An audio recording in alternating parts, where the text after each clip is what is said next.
Welcome back, ladies and gentlemen, to episode 39 of the Sunderland Till I Die series here on Football Manager 2021. And I, for one, are in an absolutely jubilant and fantastic mood. Do you know why? Well, it was the small little matter of, I don't know. What was it, Alex?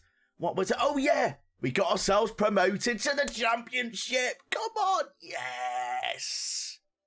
But of course, if you are enjoying this series or any of the videos that have been released on this channel, make sure you hit that like button, hit that subscribe button, hit that notification bell to be alerted when these videos are released. Now that we are in the Championship, you definitely do not want to be missing any of the episodes, as it's going to be getting quite spicy. If you haven't seen one of these end of season review episodes, basically what's in store for today's episode is we are not going to be playing any games. It's not going to be the traditional Sunderland episode that you are perhaps used to. Instead, in this episode, we are purely going to be looking at the squad, the season as a whole, and where I'm going to be looking to improve in the squad. Obviously, with going into the Championship, there's, in my opinion, quite a big quality gap from going to League One to the Championship, and even bigger gap going from the Championship to the Premier League. So I feel like we have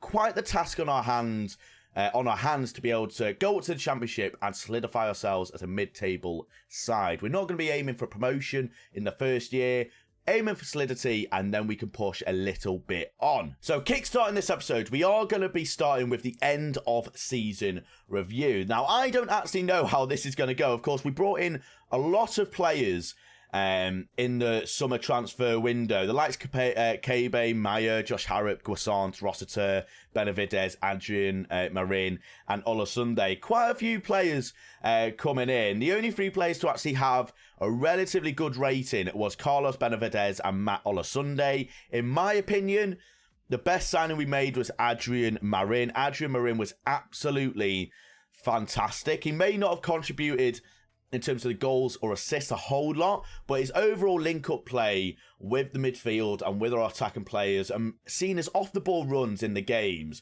was really, really good. I'm really going to miss not having Adrian Marin, of course, on loan from Granada. Then the likes of Jordan Rossiter, a lot of hope on Jordan. I think he played okay. He had a pretty good start to the season, then he sort of tailed off towards the end. Wasn't able to consistently play at a high level.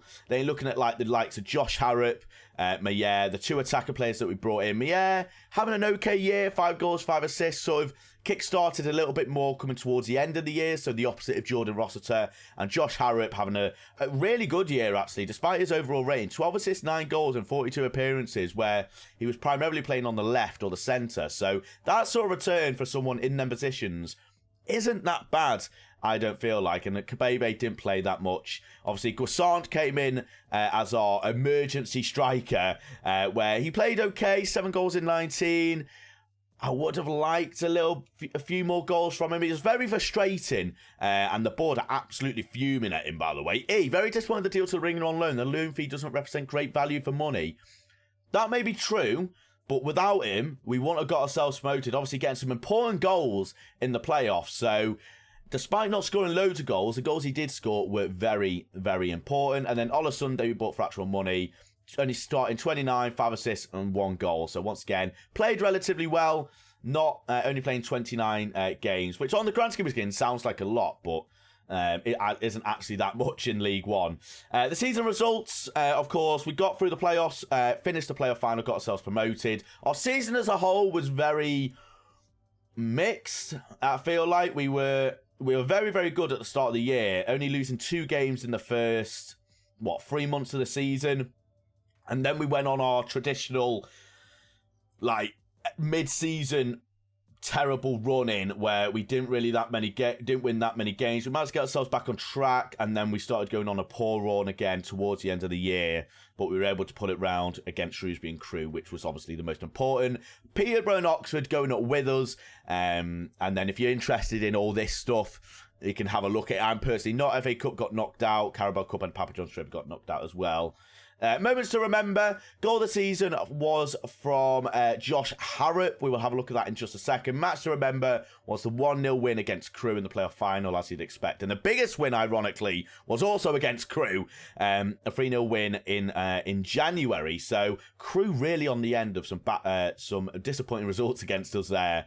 But we'll have a look at Josh Harrop's goal now and see how good it actually is. And make sure you rate it out of 10 in the comment section below. So this was apparently a goal of the season. It looks like it's going to be a free kick from Josh Harrop. We probably already looked at this at some point throughout the season, but I can't really remember watching this specifically because of the amount of goals we scored. But Josh Harrop with a lovely right-footed free kick gets past Rose and into the top corner. I think it deflected off the goalpost actually. So a very good goal, but is it worthy of goal of the season? I'm not too sure, but a good goal nonetheless.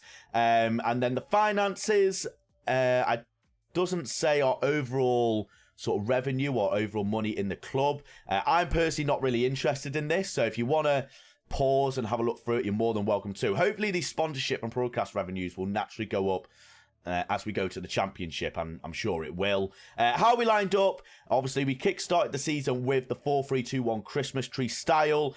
Lee Burge in goal. We're in Sam Hughes, Jimmy Dunn and Luke O'Nien in defence. It'll be very interesting to see, actually, how Sam Hughes and Jimmy Dunn do in the Championship. Obviously, they were absolutely fantastic this year, fantastic last year. But are they going to be able to make the step up and consistently perform at a good level? We'll have to wait and see. And then a midfield of Max Power, Jordan Roster and George Dobson. The attacker Pritchard, Embleton and Calimundo, who, of course, did leave us halfway through the season. In terms of overall match ratings, once again, defensively, absolutely fantastic. Sam Hughes getting a 7.21 and Jimmy Dunn getting a 7.3. Really reiterating how good they have been for me this year. And then Calimundo obviously getting a 7.5 rating, despite the fact he didn't really play for us that much. In terms of the accolades, we got no awards, so brilliant stuff. Glad that my success is being rewarded there. In terms of club awards, Jimmy Dunn, our centre-back, getting player of the season. Young player of the season being Elliot Embleton. Young player of the season, he's 24 years old. Battle of Sunday, getting sign of the season. Goal of the season, Josh Harrop. Josh Harrop getting all...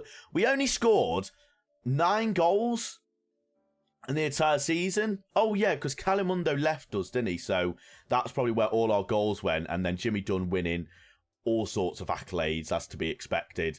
And then record breakers, 25 clean sheets, and Jimmy Dunn 9 man of the matches. What a man. Jimmy Dunn's been absolutely fantastic. History in the making. Sunderland started better than anyone else and ran with that all the way to promotion. Sunderland looked a class above in the first couple of months of the season. They were a trendy pick for promotion, but they've also shown why. So the board are absolutely delighted with the promotion, as you can expect. C+. I'll be interested to see what they expect from our squad going into the Championship. I can't expect them to want too much. But once again, we'll have to wait and see on that front. Oh, here we go. We don't have to wait. It's right here. So they want me to fight bravely against relegation. So they don't expect too much from the squad. Of course, I will be hoping that I don't get relegated and we're able to do a little bit more, perhaps go for top 10. If we're absolutely crazy, maybe go for promotion. I don't know. Everything else, sell players before buying and work within a wage budget. Everything you'd expect from a Championship club. So we're going to accept that. And then end of season team meeting. I can do that off screen. And then Dunn wins Sky Bet League One Player of the Year. Absolutely. Probably signing of FM for me, honestly. This year, I've made a lot of signings, not only on YouTube, but also on Twitch. But Jimmy Dunn has been absolutely unreal for us. Like, Mr. Consistent. Like, you can put him in any game and he'll perform to the highest standard. Does not let you down. And he's the sort of player that you want in your squad. And hopefully we can keep a hold of Jimmy Dunn.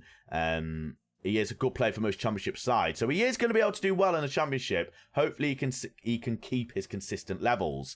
So now what we're going to go to, we're going to go to the squad. And I'm going to give you a relatively brief plan of what I'm going to be changing in the squad, what players I think will be leaving. Now, if we have a look at our first team squad, we're in a very fortunate position that the lot of players that we do have this year are all players that do have the ability to play in the Championship. So, once again, if you look at the likes of Dunn, Hughes, Olasunde, a 3-star, leading Sky Bet League One player. So, chances are he's going to be able to perform at a relatively decent level in the Championship. That's a George Dobson.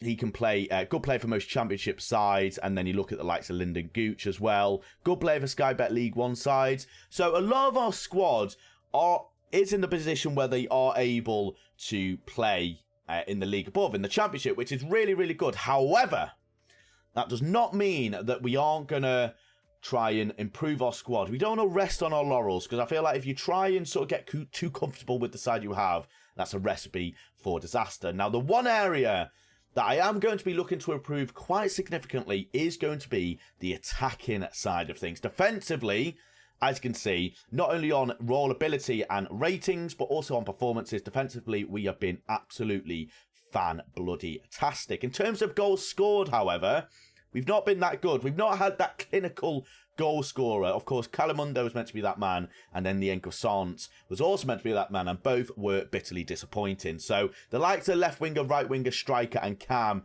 are all up for what's the word? I don't know what word I'm looking for here. What word am I looking for? Them positions are going to be up for grabs. We got there in the end, viewers. We got there in the end. I will also be looking to add a midfielder to our ranks, a little bit more of a dominant defensive rock. Because once again, if we're going to be playing a potential 4-2-3-1, we are going to want that midfielder that is able to constantly run, get the ball, and be that sort of hard man in the midfield that is able to protect the defence a little bit. Because naturally, going up to the Championship, we're going to have more teams go at us because we're a newly promoted side. So teams are going to think that we're just going to roll over, be a walk in the park. But that's not going to happen. That is not going to happen, because I am going to make some absolutely fantastic transfer business. Now, with the money we have, we don't actually have any money to spend, which is a little bit of a problem. So we might have to rely on free transfers.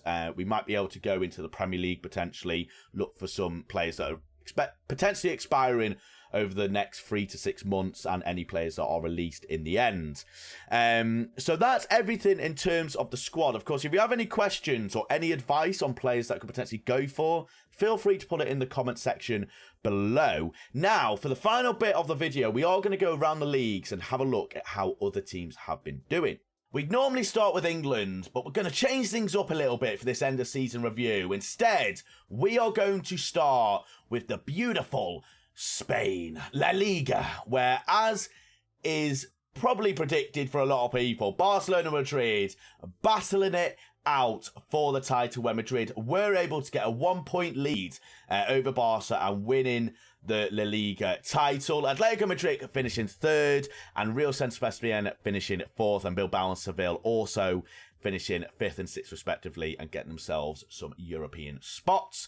Villarreal getting into the Europa Conference, Euro Cup there, and relegated is Almeria, Assuana, and Granada. So this heartbreak for them teams, but I don't think there was too much debate on what teams would probably be challenging for this title. So the next place we're going to go to is France, and we're probably going to see a PSG dominance.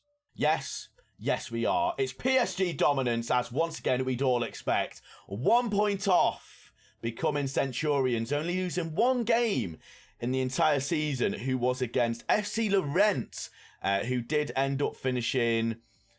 Where did Lorient finish? Finished mid-table 11th. So of all the teams you'd expect PSG to struggle against, it was against a mid-table team, not Marseille or Lille or Monaco. None of them teams. It was FC Lorient. So congratulations to them for not making PSG go unbeaten.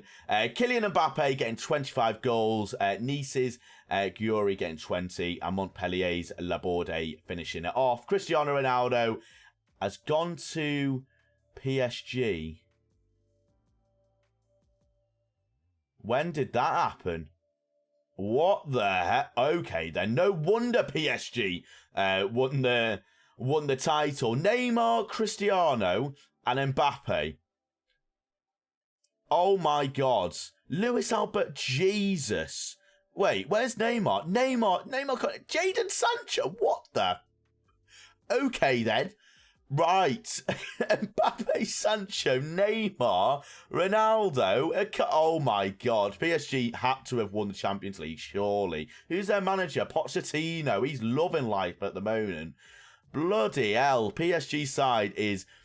It's unbelievable. It's one of them sides that you build in Football Manager once you've added about 5 other managers, upset the players and got them to the team that you like. That's what PSG have tried to do there. But yeah, PSG, France dominance as you'd expect. We'll then go to the Bundesliga, where I haven't got it loaded, but FC Bayern did win. Dortmund in the runner-up and Leipzig in 3rd place.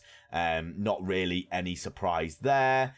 And then if we go to, we'll go to Italy, where once again I expect it's probably going to be Juventus. It is Juventus. Inter finishing 2nd and Lazio finishing 3rd place in the Italian divisions. I'm surprised Juventus let Ronaldo go. They must have upset him somehow. They must have definitely upset him. And then going to the Premier League. This is probably the one that is going to cause the most debate.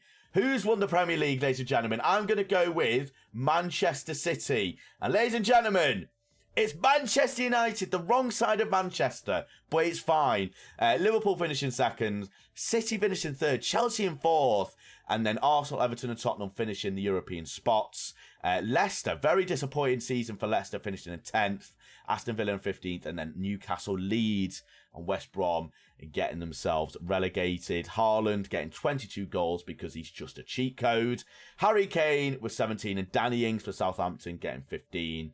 And then Kai Havertz for Chelsea getting a good average rating. Kevin De Bruyne, as you'd expect, up there for the assist. And Sandro Tonali for Everton, beating Bruno Fernandes and De Bruyne to the assist chart with 13 assists. Very, very good return there for Tonali, who was probably playing as a little further back than Kevin De Bruyne and Bruno Fernandes would have been. So absolutely fantastic season there for Tonali. And then player of the match, Kane, Havertz, Haaland, as you'd expect. So, who's won the Champions League, ladies and gentlemen? I don't know. I haven't looked. Or the Europa League or the Conference. We're about to find out the final part of this episode. Who has won? If it's not PSG, I will be shocked. And you'll never walk alone. Sorry, as a Liverpool fan, I absolutely love this. 3 Champions Leagues in 5 seasons. I am absolutely chuffed for that. I love that on every level. But an all-English final, Liverpool beating Chelsea in the final. Who scored for Liverpool? It was probably Salah or Mane, right? Salah! In the 59th minute, Ben Chilwell, the only player for Chelsea to turn up on the day. Very, very poor performance from Chelsea. Not what you'd expect from a Chelsea side that just won the Champions League in real life, with pretty much the same squad, apart from Leo here, and Reece James, for whatever reason, being in centre-back. And Galini. I mean, were Chelsea taking this seriously? Like, what's going on? Lukaku at Real Madrid getting top goal scorer. Maxi Gomez for Valencia, and that Owusu from Karabag, as I say it. Kylian Mbappe getting the biggest, highest rating. So where did PSG end up then? Did PSG not even get... Wow. PSG didn't even get into the quarter-final? Wait, where are PSG? Did they get knocked out in the group stage? No way. They can't have, surely. They only went into the Euro Cup. What? Oh, they did get knocked out of their group. Wow, they finished 3rd in their group. Oh, PSG. And they didn't even win the Euro Cup either, right? They didn't even win the Euro Cup. Wow, PSG have had a disappointing season in Europe. Holy smokes. I mean, speaking of Euro Cup, let's see who's won. Is it an all-English final again? It's not. And what a final that is. Lyon beating Real San Sebastian, who did knock PSG out 5-3 in extra time. What an absolute terrific final that was. I bet the stats are all over the place. Yes, they were. Lyon going... No. Wow. Oh my God. Lo Celso scored in the 93rd minute for Lyon to get them back in the game after Isaac's. It was 3-1 in the 73rd minute. Then Toko Ekambi got a goal in the 74th, and Lo Celso equalised in the 93rd. And then Rafinha breaking hearts for Real San Sebastian. 104th, getting himself sent off. I mean, I don't want to say Real San Sebastian bottled it, but they probably bottled it there. 3-1 up with, 16 minutes to go, and they've absolutely bottled that on every level. What about the Euro Cup 2? What are we saying there? Atletico Bilbao have won it, beating Salzburg 3-0 in the final. I mean, it's big scorelines in Europe, and probably in a game where Bilbao... Is that Nico Williams? No, it's not the Nico Williams I was expecting. I thought it was the one from Liverpool. 7 shots, 4 on target for Bilbao, and they were able to win the game, getting 2 goals in just under 20 minutes. And RB Salzburg were not able to get themselves back in the game, not even able to get a single goal, despite the dominance that they probably had throughout the game. I mean, it's a mixed bag in terms of Europe. It's nice not to have just all English finals this year. Of course, last year we had all the English finals pretty much. I'm pretty sure every European competition we had an English team win it. So it was nice to get a little bit more of a well-rounded European competition this year. But of course, ladies and gentlemen, that is going to bring us towards the end of the episode. I do apologise if you were expecting sort of games or sort of a little bit more intense and stressful, but we will return to the games, of course. At the end of every year, we always like to do an end of season review, so make sure if you have enjoyed the past season, you're hitting that like button, hitting the subscribe button, hitting the notification bell to be alerted when these videos are live. And if there's any players you'd like me to sign, any players you recommend, make sure you put it in the comment section. I really appreciate the support. Take care of yourselves. Have a good morning, afternoon, or evening, wherever you are in the world. Stay safe, and I'll see you at the start of season 4. Goodbye.